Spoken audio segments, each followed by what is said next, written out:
Praise the Lord. இதோ இந்த நாளிலும் இந்த நித்திய ஜீவ நதியிலிருந்து நியாயாதிபதிகள் புஸ்தகத்தை குறித்த அடுத்த வேத தியானத்தை பார்ப்போமா? நியாயாதிபதிகள் புஸ்தகத்தில் 1ஆம் அதிகாரம் 2ஆம் வசனத்தை வாசிப்போம். அதற்கு கர்த்தர், யூதா எழுந்து புறப்பட கடவன், இதோ அந்த தேசத்தை அவன் கையிலே ஒப்பு கொடுத்தேன் என்றார். யூதா எழுந்து புறப்பட கடவன் என்று ஏங்க தேவனாகிய கர்த்தர் அப்படி சொல்லணும்? அதுக்கு என்ன காரணம் அப்படின்னு பார்த்தீங்கன்னா, ஆதியாகமம் 49ஆம் அதிகாரத்தில் 8, 9, 10 இந்த வசனங்களை வாசிக்கும் பொழுது இதற்கான விட அதில் கிடைக்கும். வாங்க படிப்போம். நான் இப்போது அந்த வசனத்தை வாசிக்கிறேன், நீங்கள் அப்படியே அதை கவனமாக பார்த்துக்கிட்டே வாங்க. யூதாவே, சகோதரரால் புகழப்படுபவன் நீயே.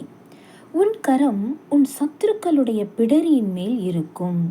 உன் தகப்பனுடைய புத்திரர் உன் முன் பணிவார்கள். யூதா பால சிங்கம், நீ இறை கவர்ந்து கொண்டு ஏறிப்போனாய். என் மகனே, சிங்கம் போலும் கிளசிங்கம் போலும் மடங்கி படுத்தான். அவனை எழுப்புகிறவன் யார்? சமாதான கர்த்தர் வருமளவும் செங்கோல் யூதாவை விட்டு நீங்குவதில்லை. நியாயப்பிரமாணிக்கன் அவன் பாதங்களை விட்டு ஒளிவதும் இல்லை.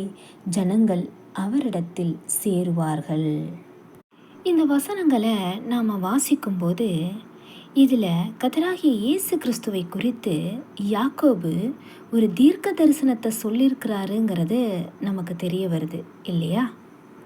ஏன் யூதாவை குறித்து யாக்கோபு இப்படி சொல்லணும், புகழப்படுபவன் நீயே என்று? ஏன் அப்படின்னாக்கா, யூத ராஜ சிங்கம் உன்னிலிருந்து தான் பிறக்க போகிறார் அப்படின்றதுனால. அடுத்து சொல்கிறாரு, உன் கரம் உன் சத்துருக்களுடைய பிடரியின் மேல் இருக்கும். அப்போ இந்த இடத்துல யூதா எலும்புனாதான் சத்துருக்களை ஜெயிக்க முடியும் அப்படிங்கிறதுனால தான் யூதா புறப்பட கடவன் அப்படின்னு சொல்கிறாரு. அடுத்து பார்த்தீங்கன்னா, சிலுவையில் சத்துருவை முற்றிலுமாக ஜெயம் கொள்ளுகிறவர் உன்னிடத்தில் இருந்து தான் பிறக்க போகிறார் அப்படிங்கிறதுனாலையும் யாக்கோபு இதை முன்னாடியே ஒரு தீர்க்க தரிசனமாக சொல்கிறாரு. ஆனால் இந்த இடத்துல பார்த்தீங்கன்னா, நீ கிளசிங்கம் போல மடங்கி படுத்திருக்கிறாயே, அவனை எழுப்புகிறவன் யார் அப்படின்னு யாக்கோபு சொல்கிறாரு. அதனால தான் இந்த நியாயாதிபதி புஸ்தகத்தில் தேவன் அந்த இடத்துல சொல்கிறாரு, யூதா முதல்ல எழும்ப கடவன், எழும்பி போகணும் யுத்தத்துக்கு அப்படின்னு.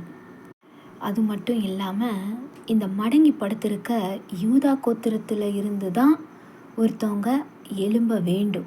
ஏன் அப்படின்னாக்கா, சத்ருவை முற்றிலும் ஜெயம் கொள்ளுகிறவர் இந்த யூத கோத்திரத்தில் இருந்து தான் தோன்ற போகிறார் இல்லையா?